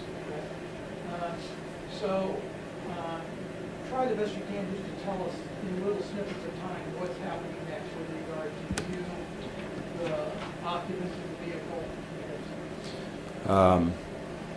So Ms. Ward has continued to keep her hands in the air where we can see them. We are continuing to give verbal commands of get your hands up. As Mr. Bailey is digging, I yell at Officer Dinnsen. I say, he's digging, he's digging. I believe I did only say it twice, possibly 3 times. You're yelling that across your car to him? Yes, I'm not breaking eye contact with Mr. Bailey because it's imperative that I see his hands, that I'm able to see, as we previously talked, the hands kill. I want to make sure he's not going to come out of that space with a weapon. So I don't break eye contact with Mr. Bailey. I just yell it just as loud, if not louder than I just yelled, get your hands up. I yelled, he's digging. From there, excuse me. So from here, after I yell, he's digging, I go back to giving commands of get your hands up. I believe I probably said it about 4 or 5 more times when I see a movement which I believe is consistent with drawing the firearm. So as his hand was right here in between the driver's seat and center console, later found to be the center console, see his right arm come up and his elbow goes like this. Now, since for purposes of the record, describe again what you're seeing. You're in the left, you would be to his left rear, correct? That's correct. You're seeing him bent to his right over near the console area. That's correct. You're seeing a right-hand shoulder come up with the elbow extended like at a 90-degree angle, kind of in a chicken wing kind of position. Correct. All right. What do you then see from there? From there, I just want to explain my thought process behind why I believed he was drawing a firearm. I don't think I've articulated this well enough in the past. When we're at the range, during our range training, there is a day or two where the range staff goes over carrying concealed, carrying a firearm concealed. One of the options for which is appendix carry, which is when you carry a firearm. You carry a firearm right here. Part of that training is they'll have us throw a t-shirt on just over that firearm, and then we practice drawing from concealment. When you draw from concealment from here, first lift your shirt up, then when you draw that firearm, you're going to bring it all the way up here to clear the holster, which is going to be an obstacle, which, as you can see, is that exact same chicken wing, as we can call it, that I saw Mr. Bailey have. What happened next? At that point in time, I could see his left arm had kind of begun to squeeze his body, which indicated to me that his hands were together. As I previously said, that motion, I was convinced he had pulled that gun from in between the seat and the center console. Now, he's sitting in the car, officer. Isn't his, get out of the car was being yelled. Wasn't he just reaching over with his left hand to unlock the door lever like we all would do to get out of the car? No, sir, because his left hand was with his right. And what you saw him doing, was it indicative in any way, shape, or form of someone who was just trying to get out of the car? No, sir. At all? No, sir. What was it indicative of through your experience in training? In my experience, as I said, because it appears if his arms were kind of squeezing his body, it appeared that he was holding a firearm close to his body, trying to conceal that weapon from Officer Dinnsen and myself, because he was still leaned over right here for a very brief moment, and then from here he jerked back towards me with his left shoulder, and it appeared as if he had rotated that firearm around. So I'm going to do it slowly, and then I'll do it about as fast as it happened in real time. So he went from here to here, and I'm not going to just rotate. So essentially he had, if this is the steering wheel, he had kind of just broken that plane, if that makes sense. He didn't go past the steering wheel with his shoulder, but he wasn't stopping at the steering wheel. That was a violent sudden movement. It wasn't slow. And at that point in time, I had to discharge my weapon to defend myself. I'll do it in real time just so everyone's clear on how fast this all actually happened. He went from here. I saw the chicken wing. I saw the arm come together, and he went here. He went. It's kind of tough due to the orientation, but you're doing that up there. Where are you observing this from? Would they be kind of over by the crack in the curtain there, or where are we talking? I would have been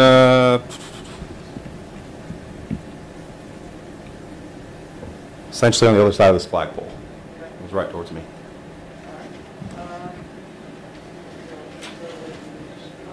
I can get up, sir. Yeah, why don't you do that? And why don't you walk out here? We understand you're not going to be seated, but will you actually be in a position where maybe put the board in the position where you were and you stand over here? Is that a fair, where he's your position over his left flank, is that right? That's correct. All right, so start with the console digging and try to demonstrate best you can. I know this isn't a perfect demonstration. Right. So once again, he was right in between the car seat and center console from my point of view. That arm comes up, hand comes together. He comes here. Right. The body had rotated abruptly, Yes, sir. turning toward you, Yes, sir. and he had not stopped at the steering wheel. He had turned on farther around. That's right. All right, go ahead.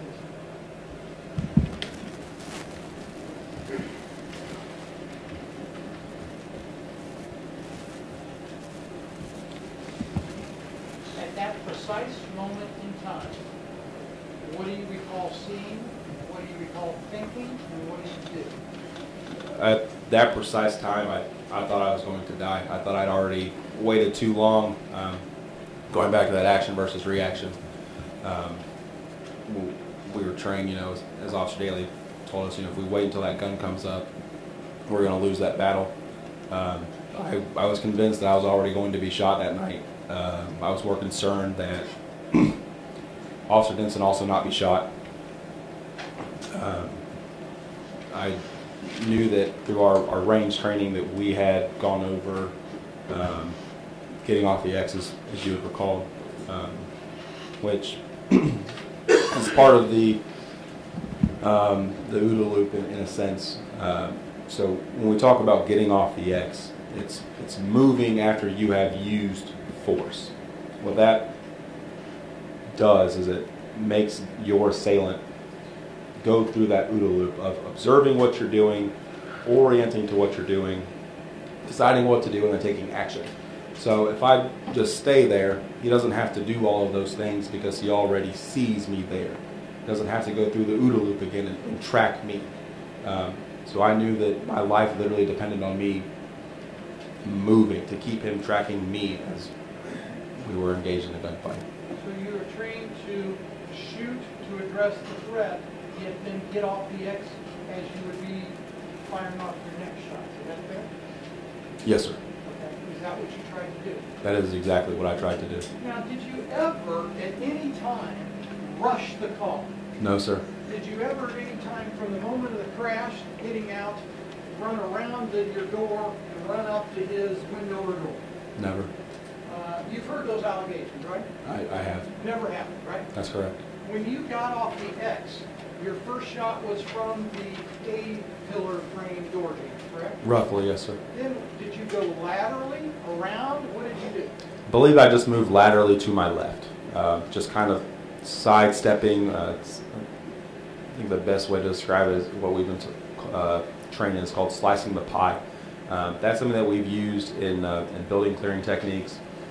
So essentially, if you're going to come around an open door, you just move so that you are able to see into a room. So you're just sidestepping across. That's all that I did, was just sidestep across my concealment, essentially. What are you seeing with regard to the threat and whether or not it's he's still a threat or not? Are you just kind of walk us through the steps and the shots and how many shots you took? So At the time, due to kind of what the body does, I wasn't sure how many rounds I had fired. I wasn't counting or anything like that. I wasn't able to have any conscious thoughts in that regard as to count how many times I pulled the trigger. As I was firing and moving, I saw 2 rounds strike Mr. Bailey, and at that point in time, his movement towards me ceased, and I stopped firing because at that point in time, he was no longer turning towards me to shoot me. And you said, did you say that after 2 shots you noticed that, or the 2 rounds had struck? I want to make sure that It was, I think there's been some confusion in this. I had begun firing, and it was not until after I saw 2 rounds strike Mr. Bailey that he stopped moving. And do you know whether or not that was your 3rd and 4th shot, or your 4th and 5th shot, or do you even know? I don't know. It could have been 5 and 6. It could have been 4 and 5. I do not know. Did you stop firing when you had seen the shots strike and him stop the turn? Yes, I stopped firing as soon as he stopped moving. Did you have a sense during all of this what was going on with Dinnsen? I know you said that you had the communication with him somewhere off to your right, that he's digging, right? Correct. What else did you have a sense of was going on other than the yelling and the digging? Yelling meaning the command, right? Correct. I didn't know. I don't recall. I think I remember hearing him yelling, get your hands up as well, because I had continued yelling my commands through my shooting. I believe he was also giving commands at that time. But as far as to where he was, I do not know. What happened after the threat ceased? Do you believe at the moment that you fired your weapon, you were in fear of your life? Yes, I believed I was going to be killed that night. Do you believe that you followed general rule or general order 1.30 in having a reasonable belief that he was about to commit a forcible felony on you by shooting? Yes, sir. Do you believe you also had probable cause to believe that he represented a serious threat to your bodily peril, a serious jeopardy to your body? Yes, I do. What happened next? From there, we're trained at the range after firing to look around. It kind of helps break the tunnel vision, and that's exactly what I did. I looked around real quick, and then I moved back to my vehicle. I believe Officer Dinnsen then moved over there with me. We probably moved at the same time.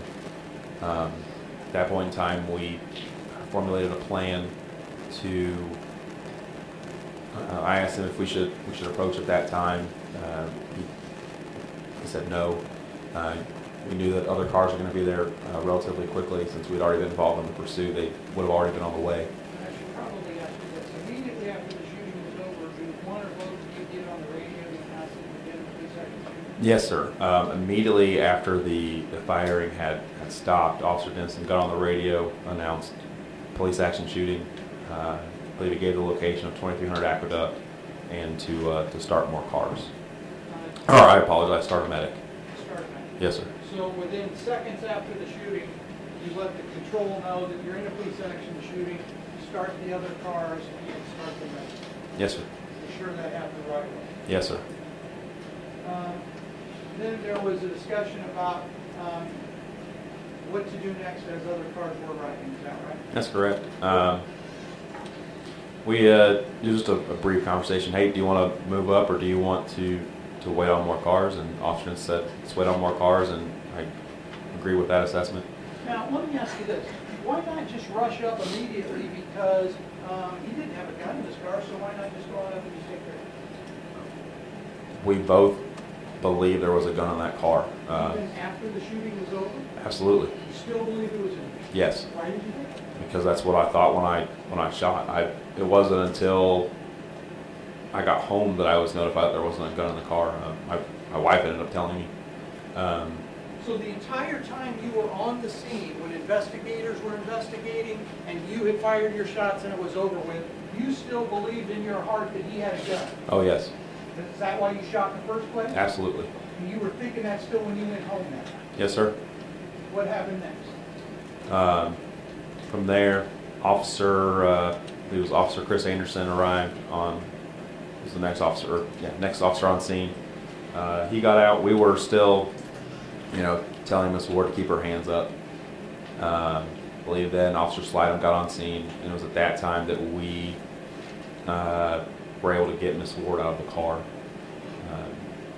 We did what we would have done with Mr. Bailey in regards to the high-risk felony stop. Had her stick hands out of the car, open the car door from the outside, asked her to step out, step away from us, brought her back to us, position to cover, handcuffed her. At that point in time, Officer Modesto would have arrived. Ms. Ward was then handed off to Officer Modesto, and then it was Officer Anderson, myself, and then Officer Dinnsen in that order. We approached the driver's side of the car, and then Officer Slidham approached the passenger side of the car. This was happening fairly quickly after the shooting. Yes. You Very were trying to quickly. then clear the car of other options, is that right? That's correct. So she's being compliant, right? Yes, she was still being compliant. Are commands being shouted to her now that the shooting is over and you still see her hands?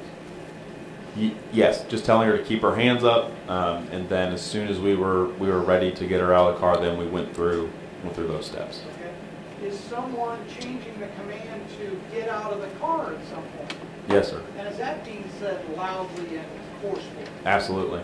So we've had some testimony in the trial that someone heard officers saying, "Get out of the car." Yes. Did officers say that at the scene at some point? Yes, they did. Did officers say it before the shooting? No. Did they say it after the shooting? Yes.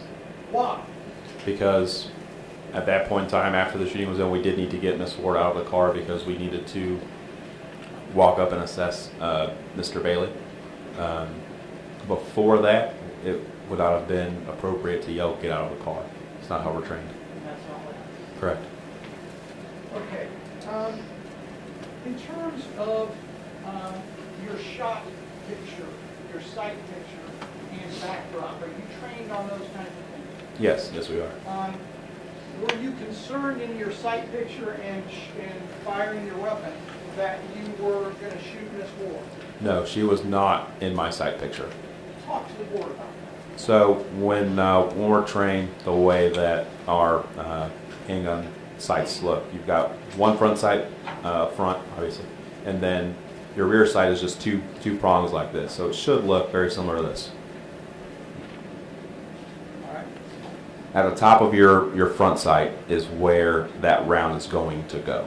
As long as you do everything else, you manipulate the weapon correctly, that's where that round is going to go.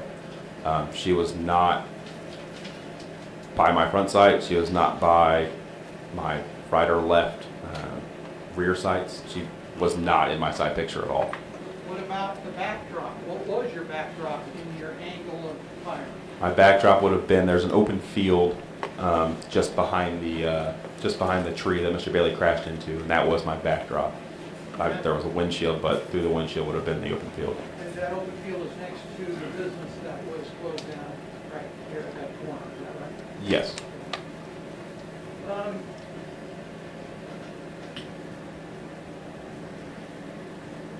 Why didn't you shoot Mrs. Ward that night?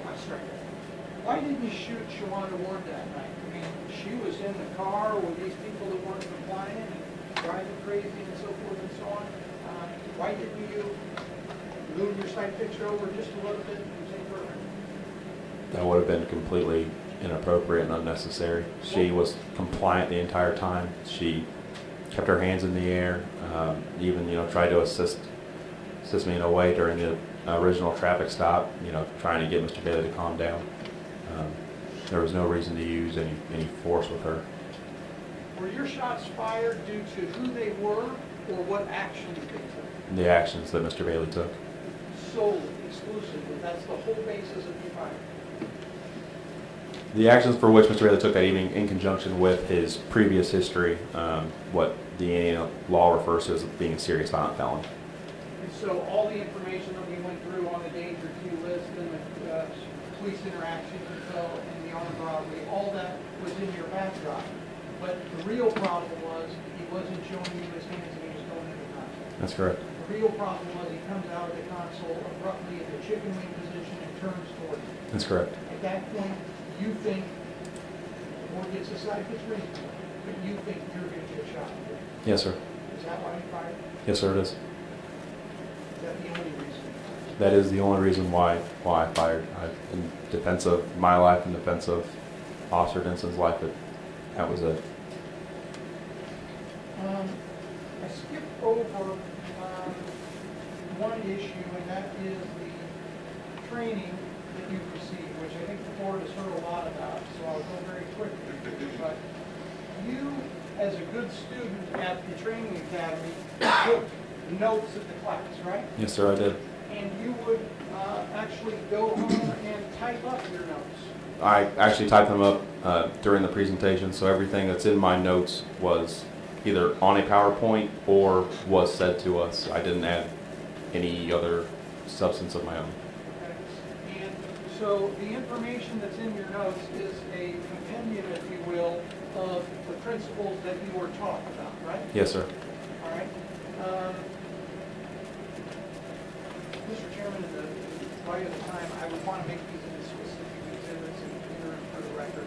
I won't take the time to go through all of the notes. It's consistent with the testimony we had on the training. This is Officer Howard's class note from the academy. Yes. Dealing with the issues of, The concepts of this training. And have you seen these? So you wish to see them all at one? that's what if I wasn't trying to keep it clear, I'd be asking for a break and figure it out. Maybe what that If is. you've seen them, you have no objection. You I want see them no all in objection. one item of That a- they're just his classroom Yes, notes. sir. So I'll accept those as well.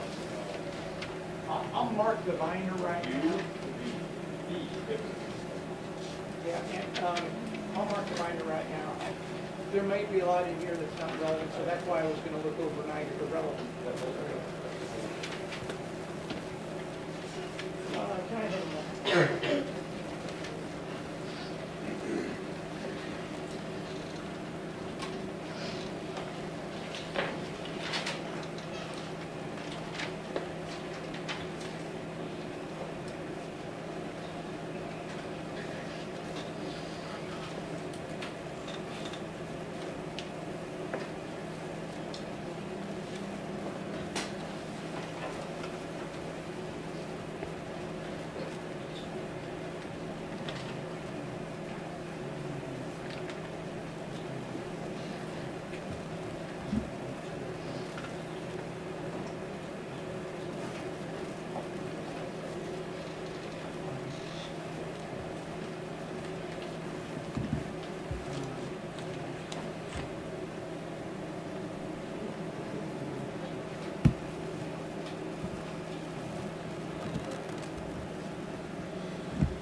Mr. Chairman, I just have one second question.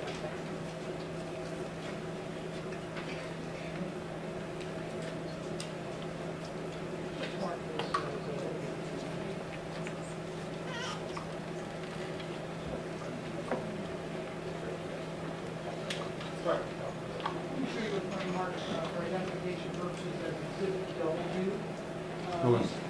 document? Yes, sir, I have. What is it? This is a diagram of Mr. Bailey's car, my car, and Officer Dinnsen's car, just kind of the setup on it. All right, is that a true and accurate depiction of the setup design? Yes, sir.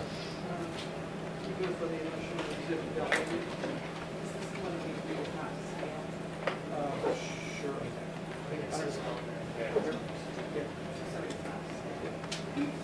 with the proviso, I guess it's not to scale. And the author is not the It's a crime lab document that they draw up on the diagram. Right. With the provision that it is not to scale.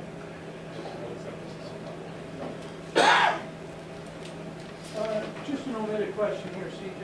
You talked about getting off the X when you shot. Yes. And how you moved laterally from your door being open, so you're in the hinge or the A-pillar of your door's open. You take the first shot, you're moving laterally off the edge of your door to take your additional shot, right? That's correct. You also talked about the fact that you believed until you got home that he had a weapon, right? That's correct. What did you do when the threat had ceased, you stopped firing? What did you do then?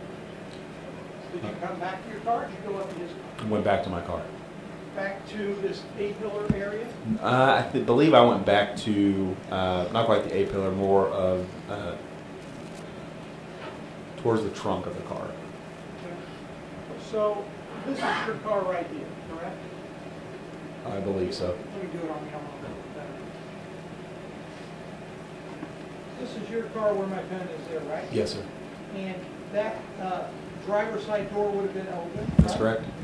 You then are moving laterally toward the side margin of this piece of paper, firing your shots, right? That is correct. Shell casings are going over generally your left shoulder and back door, right? I believe so. I didn't Wherever see they're that. going. Yeah. And then you finish shooting laterally away from your car and go back to the position of where the car is. That's correct. Do you know how far in terms of feet you ever got away from the side of your car? No, I can't imagine I got very far. I wasn't running. I wasn't hurried. I wasn't moving very quickly as I was shooting. I couldn't have gotten more than maybe 5 feet or so from my original position. The last thing I want to ask you, and we're going to actually introduce the tape and the CAD, I think maybe through Officer Dinnsen just for the interest of time. But did this all happen? You've seen the timing off the CAD and the audio radio tapes, right? That is correct. This all happened extremely quickly. Oh, yes. Do you know from the actual moment that he stacked up the vehicle into the tree until the shooting was over, how many seconds? I've been told it was 18 seconds. All right. And all of that would include stopping, getting out of your car, shouting the command, communicating with Mike about the digging, shouting more commands, and then seeing what you saw on the console, getting your shots off, and shouting the command. Is that correct? That is fair. All occurring in that 18-second time. That's correct. With the proviso, Mr. Chairman, that we may have a few items that I might find exhibit-wise that need to be introduced tomorrow morning. With that one proviso, when we are done with our questions. Take a moment now and look to see how likely that is. The one thing that I do know is I got to make sure that this is, I noticed that this is both his class notes and his FTO binder, which means that those were handouts that were given to him to the so I need to check that. That's one document. That may be everything. Give me a second. Okay, that's what it is.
trying to get my thoughts in. Thank you very much, sir. And we understand that there's a chance that every something, we also understand that you all will provide us with stipulations about the other witnesses that I asked you.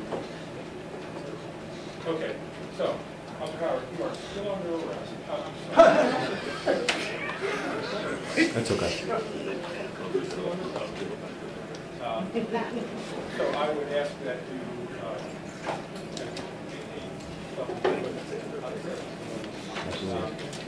we will be adjourned until 9 o'clock in the morning. And I would ask that you all wait until we left before you, the courtroom will be locked again this evening.